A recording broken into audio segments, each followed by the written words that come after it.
ಕಾರಣ ಆಗ್ಬೋದು. ನಾಳೆ ಒಬ್ಬರ ಮೇಲೆ ನಾವು ಆರೋಪ ಮಾಡೋಕ್ಕಿಂತಲೂ ಇವೆಲ್ಲ ಕಾರಣಗಳಾಗ್ಬೋದು. ಅದೇನೋ ಇದ್ರೂ ಸಹಿತ ಮುಖ್ಯ ಏನಪ್ಪ ಅಂದ್ರೆ ಶಾಮನೂರು ಶಿವಶಂಕರಪ್ಪನವ್ರು ತಿಳ್ಕೊಂಡಿದ್ದಾರೆ. ಆ ಸಿಂಪತಿ ಓಟ ಒಂದಾಗ್ಬೋದಾ ಅನ್ನುವಂಥದ್ದು ಅದನ್ನು ನೆಲ ಇಟ್ಕೊಂಡು ಅದು ಗುರಿ ಇಟ್ಕೊಂಡು ಈ ಒಂದು ಏನಪ್ಪ ಅಂತಂದ್ರೆ ಈ ಕಾಂಗ್ರೆಸ್ ಇವರಿಗೆ ಟಿಕೆಟ್ ಕೊಡಿಸುವಲ್ಲ ಮುಂದಾಗಿದ್ದಾರೆ ಅನ್ನುವಂಥದ್ದು. ಯಾಕಂದ್ರೆ ಸಿಂಪತಿ ಅನ್ನೋದು ಭಾಳ ಕೆಲಸ ಮಾಡ್ತಾರೆ ಅನ್ನೋದು ಅವ್ರಿಗೆ ಗೊತ್ತಿದ್ದ ವಿಷಯ ಅದ. ಇನ್ನು ಏನೋ ಆಗಲಿ ದಾವಣಗೆರೆ ಮಾತ್ರ ಈಗಿನ ಮಟ್ಟಿಗೆ ವಿಚಾರ ಮಾಡಿ ನೋಡೋದು ಹೇಳೋದಾದ್ರೆ ಮೋಸ್ಟ್ ಪ್ರೊಬಬಲಿ ದಾವಣಗೆರೆ ಬಿ ಜೆ ಪಿಯ ಕೈ ಸೇರಲಿಕ್ಕಿಲ್ಲ ಅನ್ನುವಂಥ ಮಾತುಗಳಿದ್ದಾವೆ. ಆದರೂ ಬಿ ಜೆ ಪಿಗೆ ಮಾತ್ರ ತಮ್ಮ ಹಠ ಪಡ್ತಾಯಿಲ್ಲ, ಪ್ರಯತ್ನ ಮಾಡ್ತಾ ಇದ್ದಾರೆ.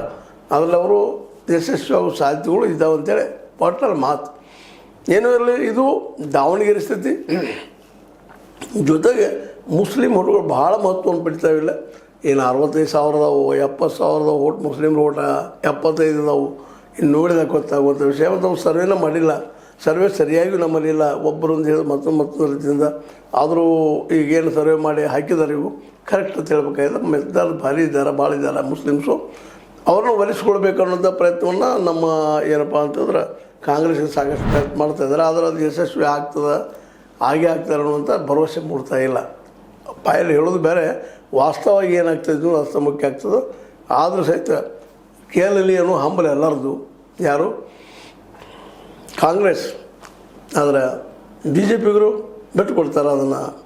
ನೋಡು, ಇಬ್ಬರು ಎರಡು ಪಾರ್ಟಿಗಳೂ ಬಲಿಷ್ಠ ಅದಾವ, ಸ್ಟ್ರಾಂಗು ಅದಾವ. ಮತ್ತು ಭಾವನಾತ್ಮಕ ವಿಷಯಗಳನ್ನ ಎತ್ತಿ ಕೆಣಕೋದ್ರಲ್ಲೇ ಸಾಕಷ್ಟು ಮುಂದುವರೆದವರು ಅದಾರ. ಅದೇನೋ ಆಗಲಿ, ಒಟ್ಟಲ್ಲೇ ಈ ಚುನಾವಣೆ ಮಾತ್ರ ಸಿದ್ದು ವರ್ಸಸ್ ಯಡಿಯೂರಪ್ಪ, ಇದರಲ್ಲಿ ಯಾರು ಗೆಲ್ಬೋದು ನೋಡು. ಬಂತು ಟೈಮ್ ಅಂತ ಹೇಳ್ತಾ ಇದ್ರ ಮೇಲೆ ಲೈಕ್ ಇರ್ಬೋದು. ಲೈಕ್ ಮಾಡಿ, ಶೇರ್ ಮಾಡಿ, ಕಾಮೆಂಟ್ ಮಾಡಿ, ಜೊತೆ ಸಬ್ಸ್ಕ್ರೈಬ್ ಮಾಡಿ. H16 ನ್ಯೂಸ್ ಅರ್ಥ ಸಿದ್ದರಾಮಯ್ಯದು ಸತ್ಯದ ಕೈಗನ್ನಡಿ ವಂದನೆಗಳು.